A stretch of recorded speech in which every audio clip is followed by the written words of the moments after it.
anu Dik, anu sik, Duk. Salam. Anu Dik, anu sik, Duk. Salam. Gimana? Nggih mau salim dulu. Oh nggih, Duk. Boleh non, Duk.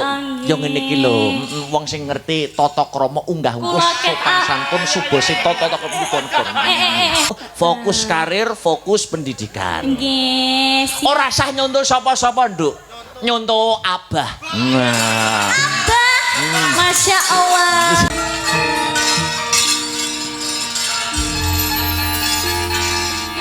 Arepa sinden sakriat ki umure ana sing luwih dewasa timbang Mbak Sri Pesek, nanging gandeng Mbak Sri Pesek kuwi sing rabi luwih dhisik di antara teman-teman yang lain sinden yang lain. Berarti Mbak Pesek kuwi kelasé wis senior di bawah Bu Parsinem. Berarti liyane iki juniore Pesek.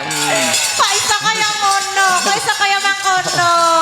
Lah ya wong sinden sakriat ki sing wis payu sulud ki kamu doang kok. Alhamdulillah sampun payu Mas. Kula pun mboten nawak-nawake malih. Oh iya. Nggih. Ya ngono kuwi aja nek wis payu ngene iki aja menikmati diri sendiri. Maksudnya ngene Mbak Sri. Pripun. Dongakno teman-teman sinden lainnya agar cepat menyusul. Amin. Doakan teman-teman pengerawit uga Mas Dalang yo cepat menyusul. Amin. Kira-kira nek Mas Akbar jek 2030 munggah. Yo ndak selan jamur. Iya, jere kan karir. Agar pamane sing ngejak rabi tak karir. Karir terus gak apa-apa. Sampeyan nek kekancan aku wis suwi to, Sri? Wis suwe banget. Sik, nek pancen suwe kekancan karo aku kayak ana masukan. Ora usah dadak pekiwuh karo aku. Walaupun ning kene aku dadi dalang lho ya. Ilangno rasa pekiwuh. Aku pengen karo Sri Wahyuni. Nek menurut sudut pandang dan pemikirannya Sri dhewe. Kriteria wong wedok sing cocok karo Mas Akbar kuwi piye? Satu kuwi pertanyaanku. Kedua sing terakhir, aku kayak ana pitutur. Piye lah nek wong tuwek ngono. Ya maksudnya ki nasihat-nasihat. Nek menurutmu piye Sri? Aku ki wong wedok sing cocok gawe aku piye terus pituturku. Nek aku nak yo saya jangkahne umurku saya suwe saya adoh to Sri. Heeh. Ngene lho Le Akbar. Tak kandhani Le. Ngene lho. Dadi wong lanang piye show. aja ganti-ganti wong wedok. Oh ngono ya. Terus saiki wis cukup siji wae. Ngono lho. Lah wong pacaran anggere setahun, ra nek setahun putus. Kok gentine?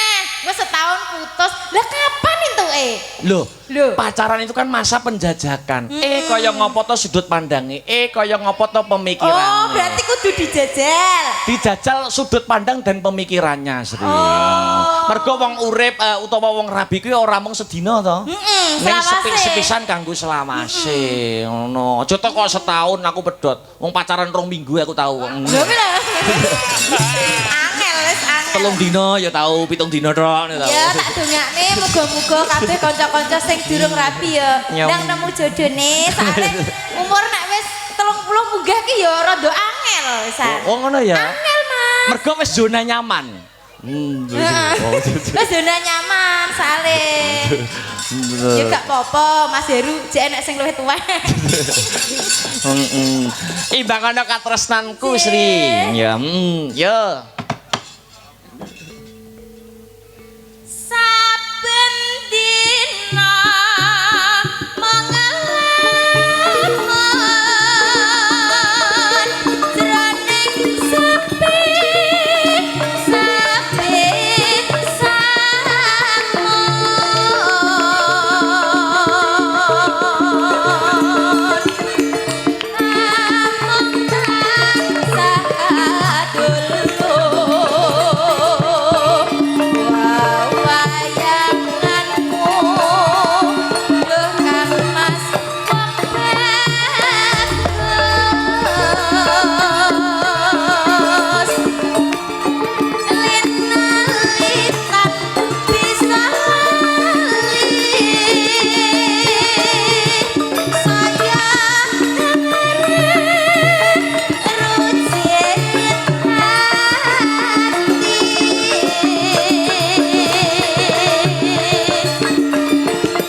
suamimu enggak ikut, Mbak Sri? Mboten Mas Akbar.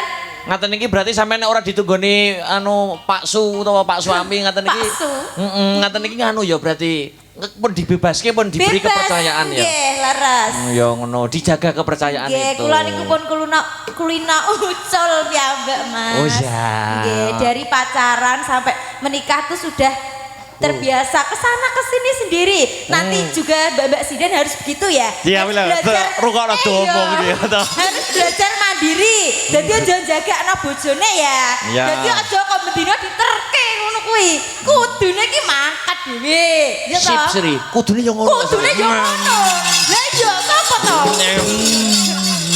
Iya. Setuju Sri.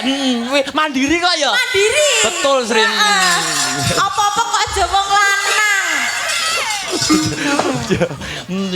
Ya terus rambahan ya.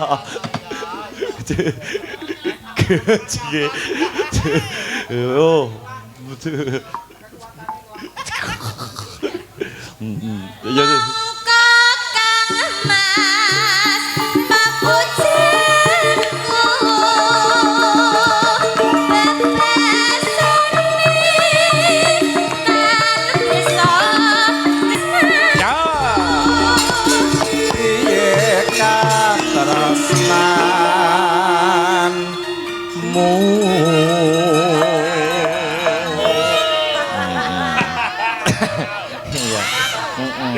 Entek ke Sri.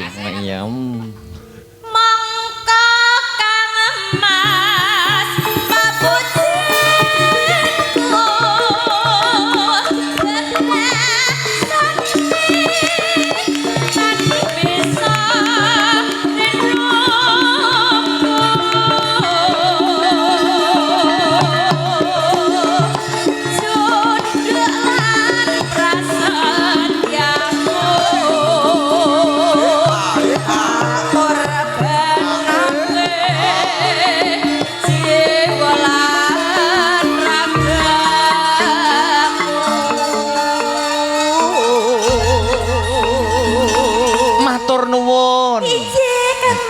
Iya.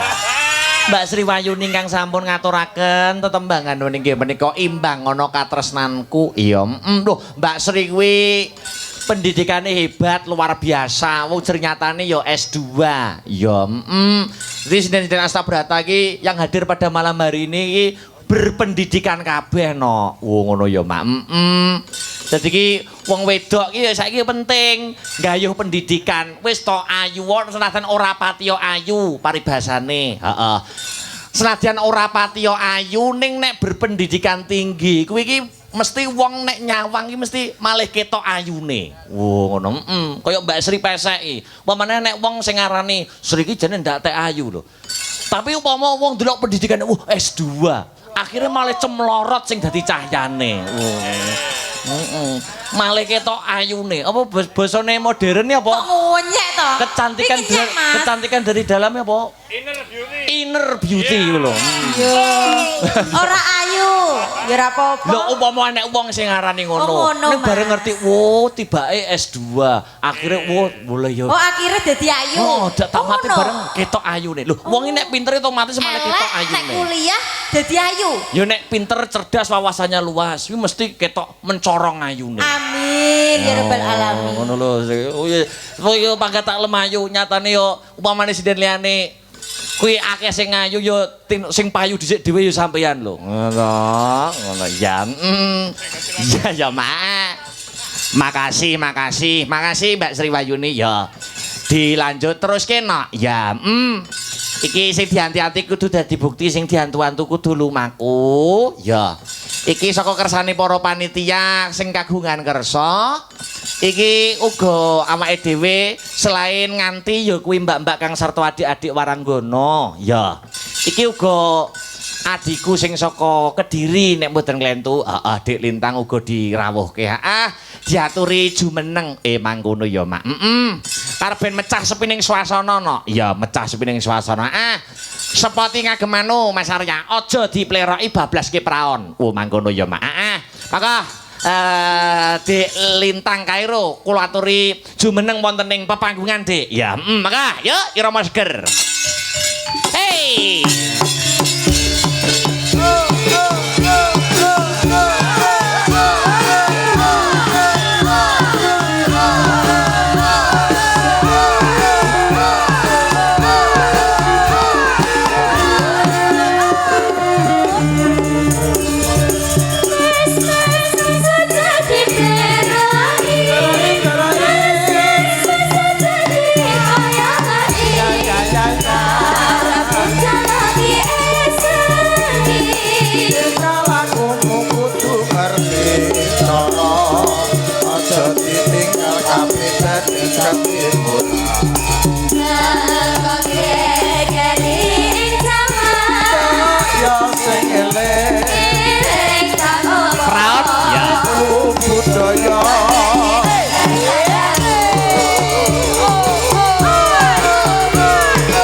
Selamat malam Wilujeng Dalu Nduk Cahayu. Selamat malam Wilujeng Dalu juga Mas Dan. Alhamdulillah suwi ndak ketemu karo dirimu wong ayu. Iya lama banget terakhir tahun sapa muni sewu kuwi mau.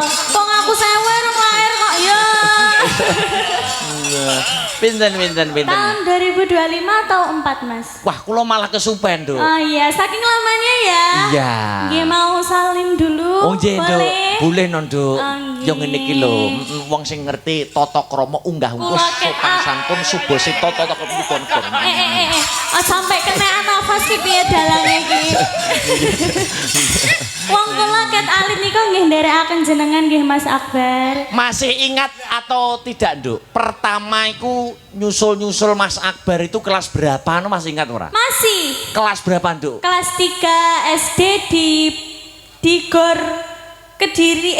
Kediri apa Nganjuk ya? Nggak tahu aku, ning Gor Kediri nggak tahu no aku. Wong aku Nganjuk itu berarti. aku itu HUT Kediri mundur.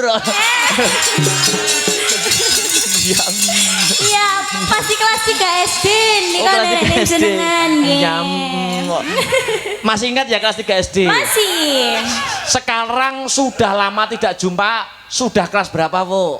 Kelas sakniki? Ya. Sekarang kelas 3 SMA alhamdulillah Mas Dalang.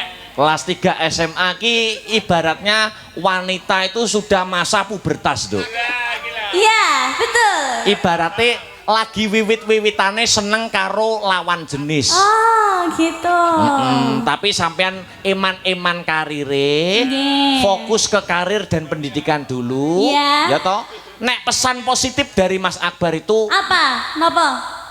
mbok lakoni kena, nek ora mbok lakoni ora apa-apa. Ning iki hanya pesan positif. Wong sing luwih tuwa ki nuturi wong enom ora apa-apa. Nah, nggih monggo. Nek iso sampean ki berkembangnya karir, nek iso aja pacaran sik ya, Nduk. Oh, gitu. Nyapa, Mas? Nyapa kok halah ki lho. Loh, kalau Dituturi pacaran, kok ya. kalau sampeyan masih kelas 3 SMA, Nggih. masih kowe kok wis pacaran, itu terbagi konsentrasinya. Iya, betul malah bingung ya Mas ya antara karir dan pendidikannya kan jadi bingung gitu ya. Kepyoh. Heeh. Jadi arep fokus nyinden, arep fokus karir, ngono kuwi kudu ngabari sih. Kayak Nyinden sofa. kudu VC sih.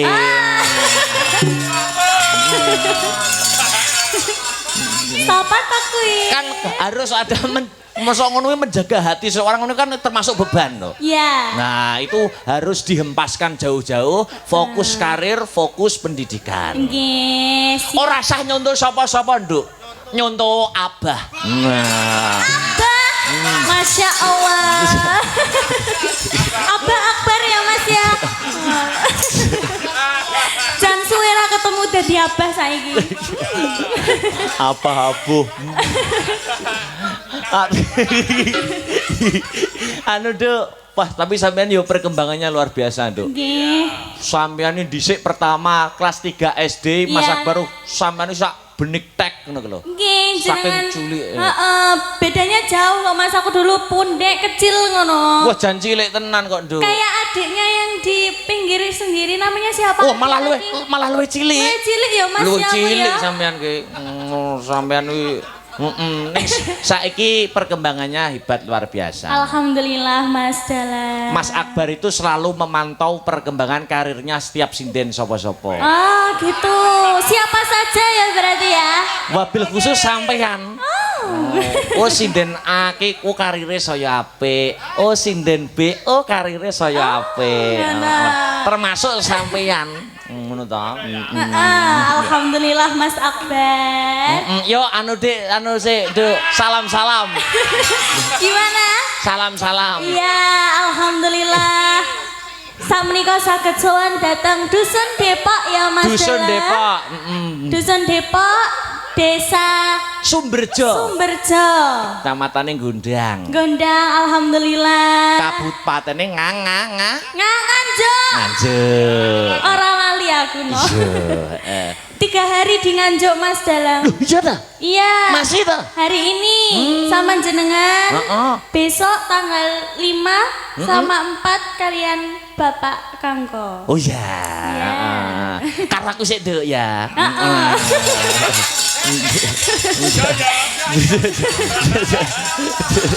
Jan.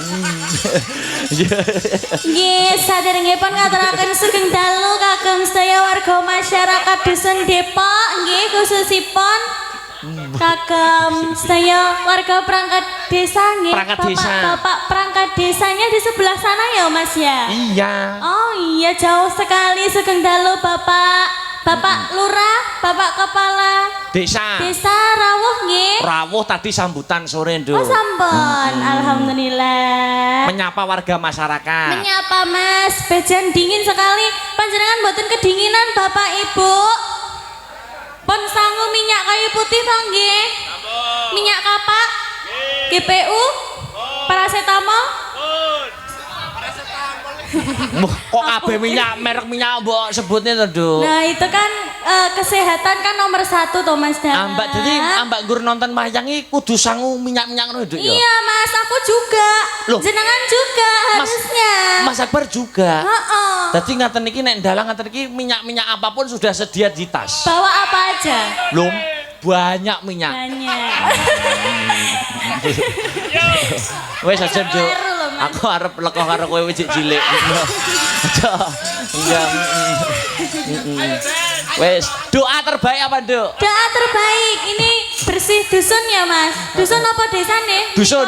Dusun bersih dusun Depok. Iya. Pokoknya doa yang terbaik semuanya. Mugi-mugi panjenengan sedaya pinaringan kesehatan. Amin. Kabagas kewarasan kawilujengan. Amin. Sing dereng gadah putra, mugi-mugi enggal pikantuk putra ingkang soleh-solehah, putra-putri ingkang soleh-solehah. Amin. Ya. Sing dereng pikantuk jodohnipun, mugi-mugi enggal pikantuk jodohnipun nggih Mbak, Mas dayanipun. Kowe ketok ndongakne nyemoni aku lho, Nduk. Iya ta. Ya ora apa-apa ya tak aminin, Nduk. Ya, semuanya loh Mas ini. Iya. Pokoknya doa terbaik mengalir buat panjenengan sedaya. Iya. Suwe ora ketemu kalih panjenengan nyicipi suaramu sak langgam apa sik, Nduk? Pengen aku sampean bawa sik. Bawa? Heeh, wis bebas merdeka. Bawane apa? Ora ngarani Mas Akbar. Pelak slendro kena. Oh, pelak sendur kena. Ayo. Dadi Ireng, no, Mas. sak mardikane sing gender. Iya. Nih, Teng loro ya. Ya. Ya. Ya. Apa? Ya, Jat. Pelok nggih. Asmaran dan asmarangan mboten napa-napa. Oh, boleh, Nduk. Boleh, bebas. Ya. Mangga. Aja turu sari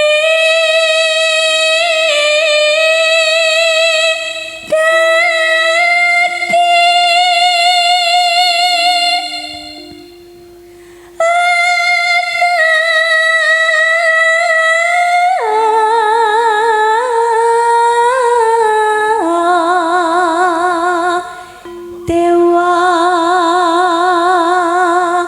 nganglang jagat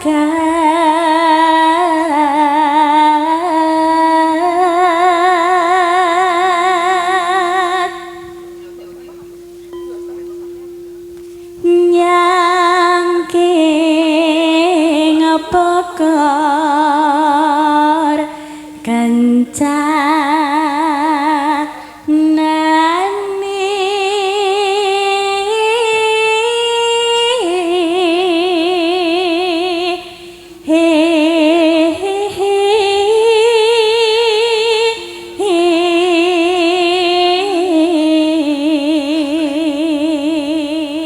Nduk Lintang, Dalam. sampean kan dulu suring toh, gabung Astabrata. Nggih. Nek pancen sampean suring ikut Astabrata dulu yang lama. Ya, Sampean jek eling apa ora? Kenal apa ora? Astabrata sing mbok kenali sapa ae, Jajal. sing tak kenali sing tau duet karo aku mbiyen.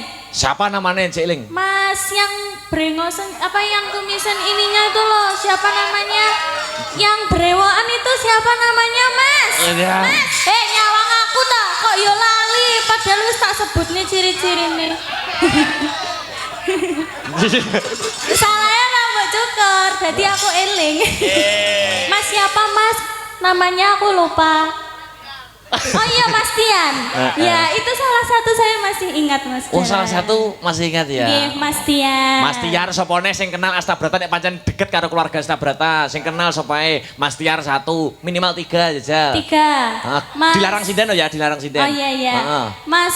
Mas pengendang. Siapa asmane nek Siapa pancen? ya? Mas Dudono aku. Mas Ayam. Kuwi anake, Nduk. Dalam Anake. Oh, anake. Oh, piye to, Mas? Oh, Mas Arya. Mas Arya. Iya, Mas Arya. Kurang satu sapa no? Ayo. Lek Heru. Gumbul. Maket ket nawa ket kula kecil niku sing nyeneni nggih. Om Heru sing yang benerin saya kalau salah liriknya, yang bantu saya matur suwun nggih Om Heru, terima kasih. Gua lah niku karo Nah ya sinden-sinden. toh Mas, dan tapi malah membangun tingkat keberanian ya Mas ya. Aja to kok pesinden kadang kala nek Mas Heru ngemseni campur sari sore sing nanggap diseneni kok. Penyerahan gunungan. Dang to damuga. Piye sing nanggap kok diseneni. Terus Nena.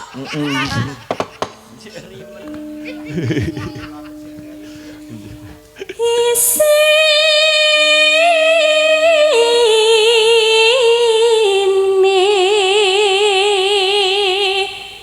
tunggu tatula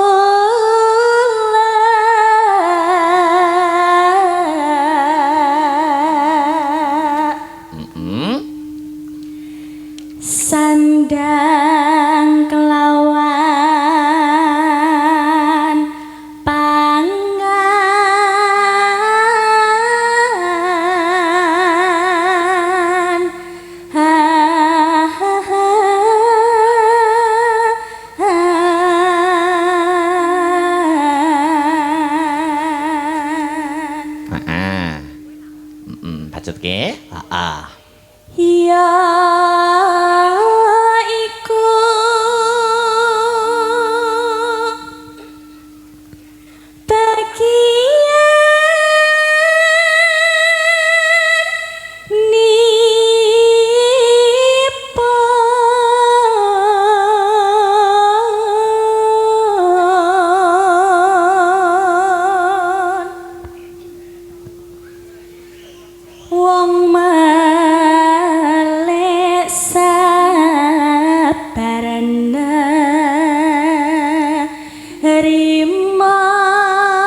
kasih, jan luar biasa. Tembangnya apa, Duk? Wis bebas merdeka. Apa? Kadung tresno napa? Manut bebas. Aku wis ora wani ngarani nek kamu. Wis manut. Tembang iki nek disenengi karo atine iki biasane menyanyikannya atau menembangkannya itu dari hati. Oh iya, meh rahina nggih, Mas. Boleh, boleh. Ya. Ya, mangga Duk. Was merahina sumirat ing witan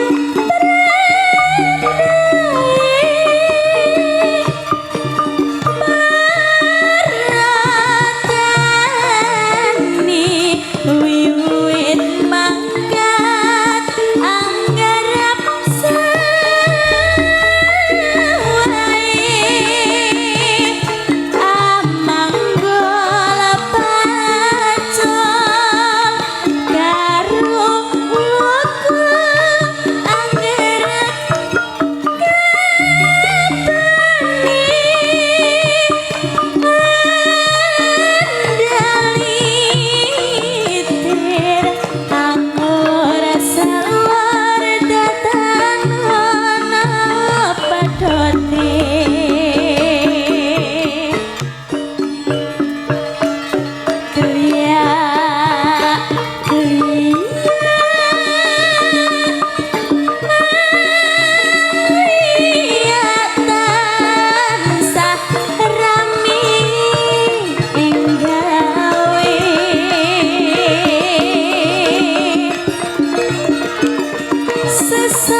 Mosok to, Duk, nek ra kleru sampeyan duwe adik sing biyen seneng wayang ya?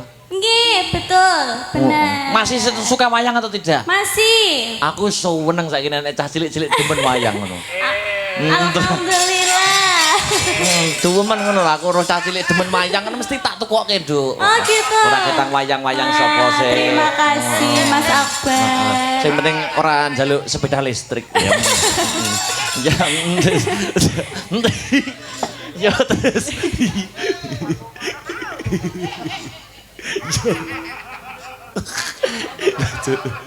Monggo pedae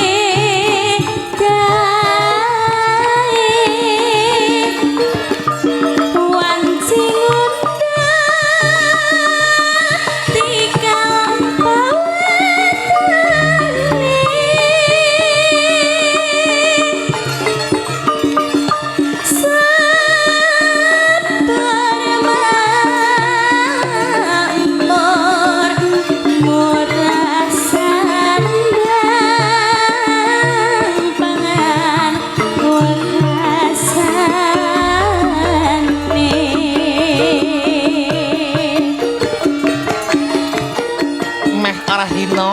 sesarengan kali Dik Lintang Kairo.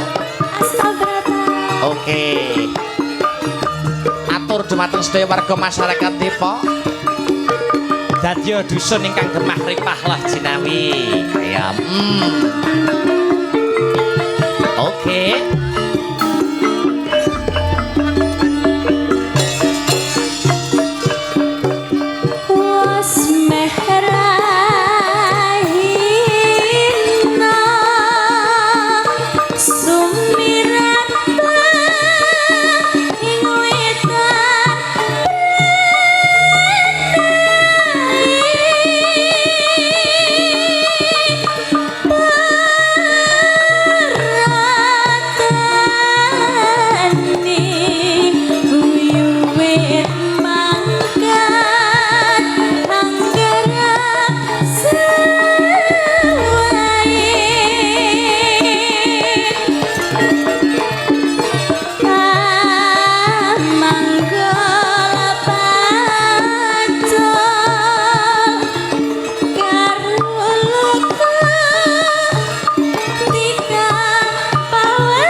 Ki, Bu. Heeh. Monggo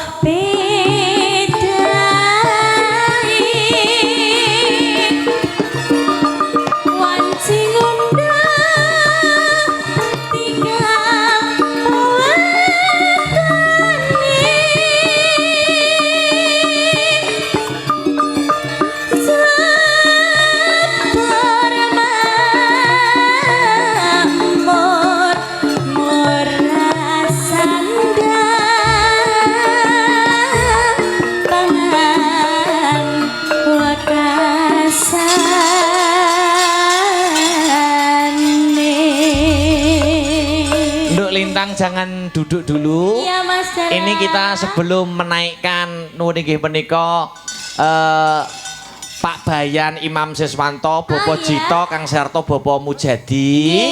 Menika sampean tak pasangke salah satu sinden Astabrata engko berdua engko bareng-bareng ngunggahne para terhormat. Oh iya, siap. Dik Lintang itu dari dulu karakternya tetap sama. Halus, lembut, feminim, sopan. Nggih. Dadi tak gandengne sing sekarakter sing sefrekuensi. Oh gitu, siapa yang mana, halus, mana? yang sopan, yang feminim, yang santun. Aku ero. Mbak sapa? Ibu. Kok ibu? Mbak Seli. Oh, Mbak Seli. Yang mana ini Mbak ya Seli? Yang itu, wah itu santun sekali. Oh, masa kalem sih? sama plek-ketiplek sama nggak Lintang percaya kayak ya gitu. aku ya. Iya no. Sepatnya cocok pakai yang apa ya?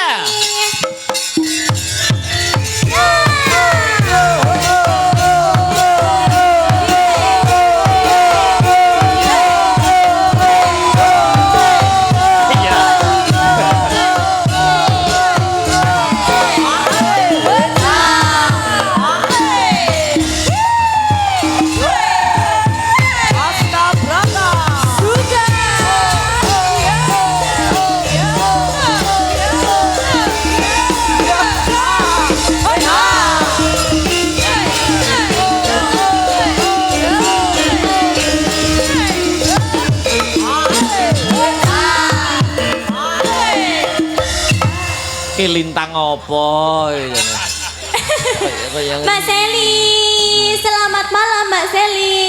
Selamat malam Dek Lintang.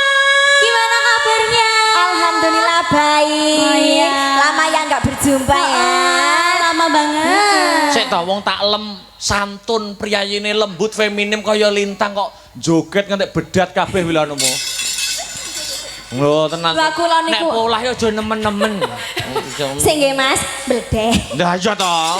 Kuwi rong nyanyi lho kuwi lagi ngadeg tok wis bedat. Ngapunten nggih Bapak Ibu kedap wonten urusan niki. Mosok penonton kok guru ngenteni kebaya bedat lho. Lah niku wau kula nggih pun santun lho pun paring salam-salam ten penonton. Nggih niku bentuk santun saya lho Mas Akbar. Ya percaya Sel. Boleh melaku jan. Anu Mbak Lintang sudah kenal tak sama Mbak Seli? Sudah pernah bertemu di mana ayo? Di Malang. Oh iya, ternyata masih ingat Mas. Niki sing ngeratoni Malang. Oh, Lah, jenengan betul seteran itu. Kali nyamat. mangkelek jenengan. Mangkelek jenengan sedaya niki pergi ke Malang ke Gunung Kawi tenang wonten kula ten mrika. Wo, demite kowe to.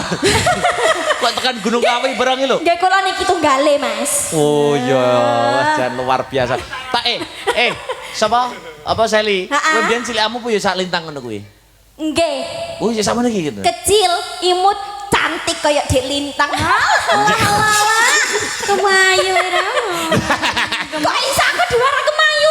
Aku kan memang cantik. Wah, masa? Le.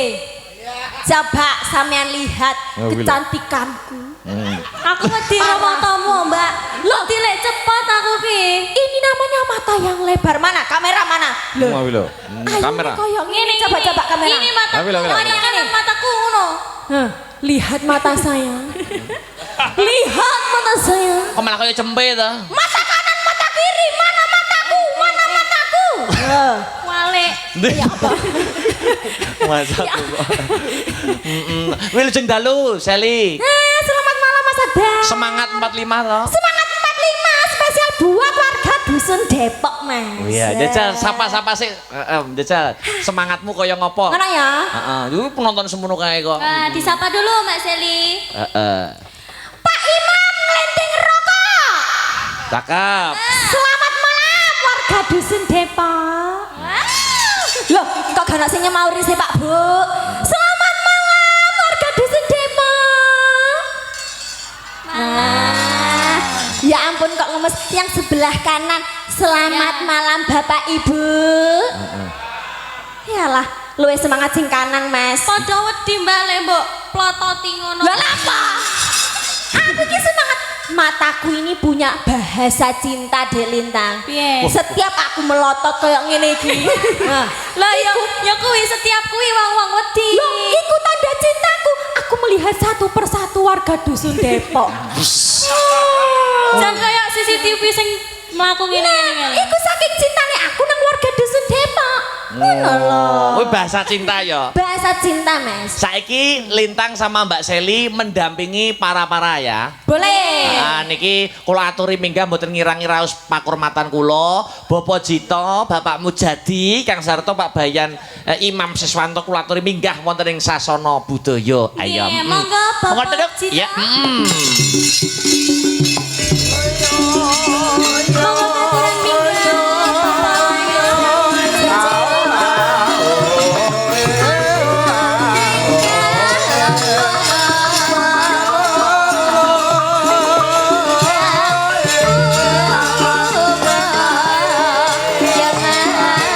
Monggo Pak Jito, Pak Mujadi, Pak Bayan, Imam Siswanto. Monggo sedayanipun Bapak. Sing sayo sing rukun Monggo Bapak.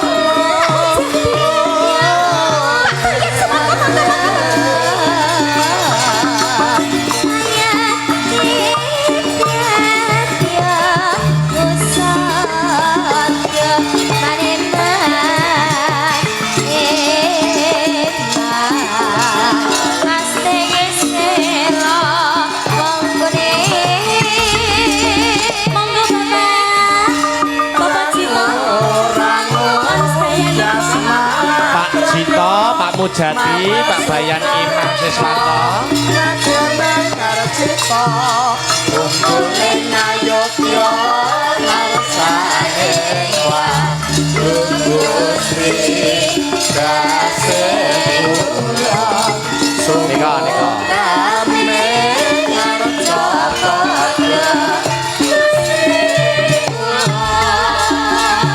Monggo Pak. Monggo Bapak. Pak Jito, Bapak Bayan.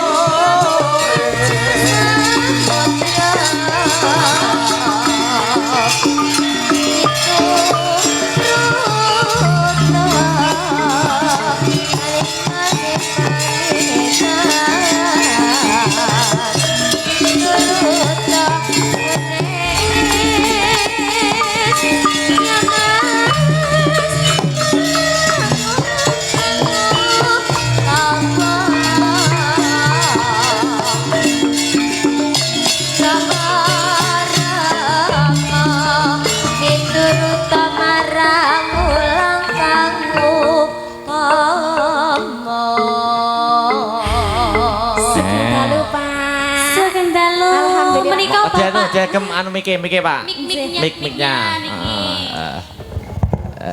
Nuwun sewu, Bapak. Menika Nah, Bapak Jito ingkang pundi? Menik Pak panjenengan? Oh, Bapak Jito. Monggo mriki Pak Jita, ten tengah-tengah mriki. Di Nah, Heeh. Bapak Jito di sebelah sini, Bapak. Mosok jenengan iki Pak Cito iki. Oh, wasit. Oh, lah jenengan pripun to, Pak? ya Jenengan apa sih temne Pak kula Jita iki kok nggoroi aku Pak Jita? Aku iku percaya karena sampean Pak Jita. Kok ngono to wis. Kalem. Lajeng Bapak sinten panjenengan, Bapak? Bapak Loto. Bapak Loko. Menika Pak Bayan, nggih. Insyaallah Pak Bayan mariki. Oh, Nggih. mboten ngersakaken minggah? Mangke bibariki Nduk, heeh. Oh, nggih. Menawi Nanti wonten mriki, Pak. sepatah dua patah kata atau permintaan lagu monggo Bapak napa badhe dono swanten, heeh. Napa? Tembang kangen. Oke, siap. Badhe duet Bapak. Mas Akbar jaloke wong Jawa iki. Nggih. Sepurane kula gak Jawa. Oh iya, siap. Mbok pilih saderenge nembangaken tembang kangen nggih Mas, barangkali ada satu kata dua kata untuk warga dusun Depok. Ngoten nggih Mas nggih. Wonten apa mboten, Bapak? Nggih, wonten apa mboten? Ya alhamdulillah warga Depok ya seneng ngono ae. Alhamdulillah. Seneng nggih Pak Bunga. Senang. Ya ampun Pak Dodon, jenengan iki kok lucu dan imut ngeten. Alah. Lah mulai mau aku digoroye karo Pak Loto. Jare Ya, tembang kangen ya, Seli dan siap. Lintang mendampingi bapak-bapak. yang nembang Pak Jito kali Pak Loto. Ya didampingi deh. Anjir. Sama di amping-ampingi di menyanyi bersama lah. Menyanyi bersama. Pokoknya niki berempat paduan suara nggih Mas. Nah. Maka ya dadekke buka saka tenor sik saka langgam. Yo, dadekke cah, ya. Lagune enggak paham. Maka Ya, kayak gitu.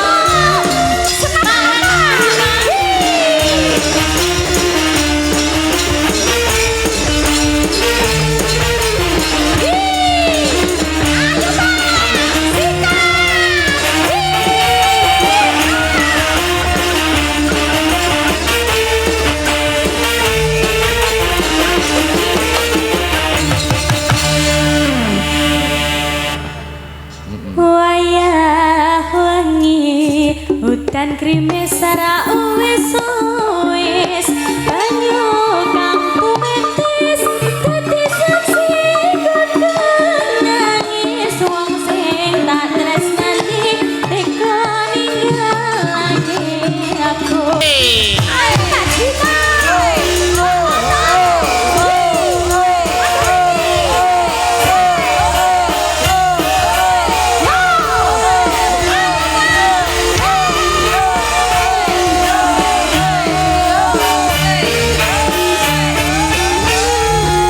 oke.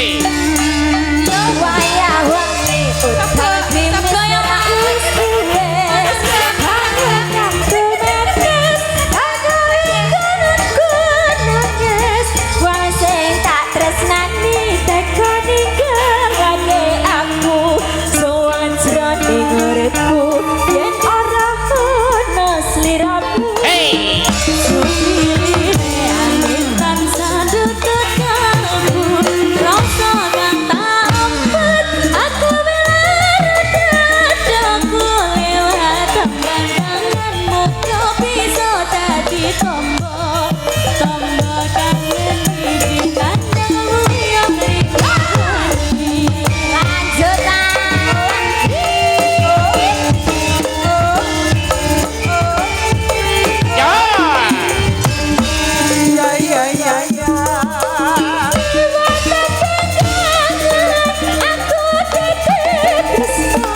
apa pancen sliramu wis ora krasa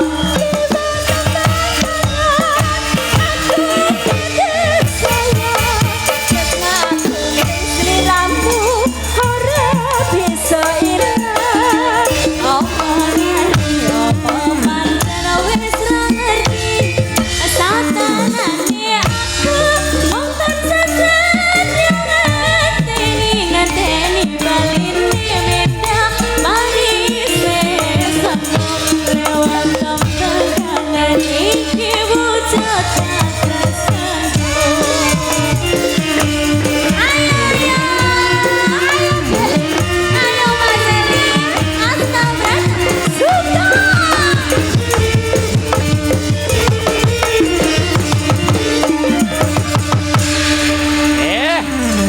Matur sembah Matur suwun Bapak.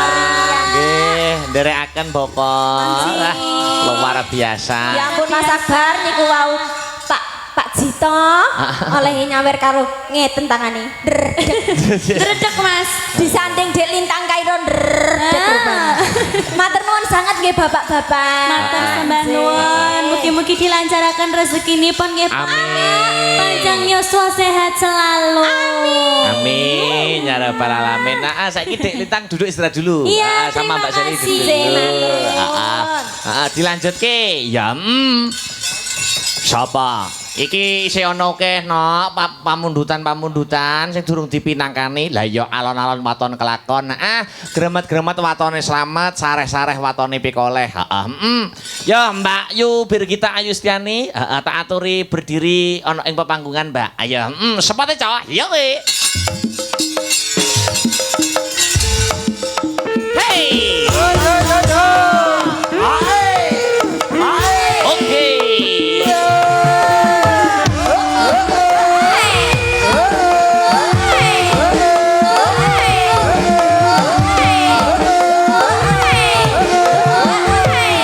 Oke.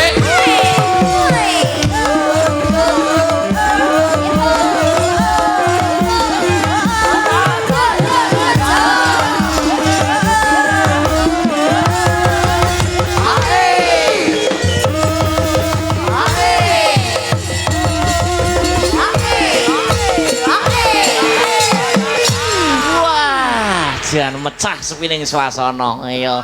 Selamat malam Wilujeng Dalu, Nduk. Selamat malam Pak Dalang. Alhamdulillah bisa bertemu kembali dengan teman-teman Astabrata. Nggih, leres Pak Dalang. Bahagia semangat, Nduk. Semangat Pak Dalang. Ya kudu semangat. Harus no. Nah, ya. Ki sowan ning Depok. Doa terbaik apa Mbak Birgita? Semoga warga masyarakat Depok ya Pak. Depok, Depok sehat sedaya nggih Bapak Ibu. Amin. Panjang yuswanipun. Amin. Kathah rezekinipun. Amin. Wah, cekak aos to, Nduk. Apa Pak Lah dongan apa melongi? Ya. Ya. Ora lemu entel ya. Nembang, Duk. Ini ada permintaan di WA. Ana sing nyuwun sing anu kesayangan sing lagi anu oke. kesayangan. Sing nyuwun Mbak Birgita. Ayo. Siap ya, Duk? Sehat, Oh, siap. siap kok sehat. Sehat. Wong siap kok jawabannya sehat. Gak kedengeran maaf ya Pak ya. Iya, sama-sama. Ya.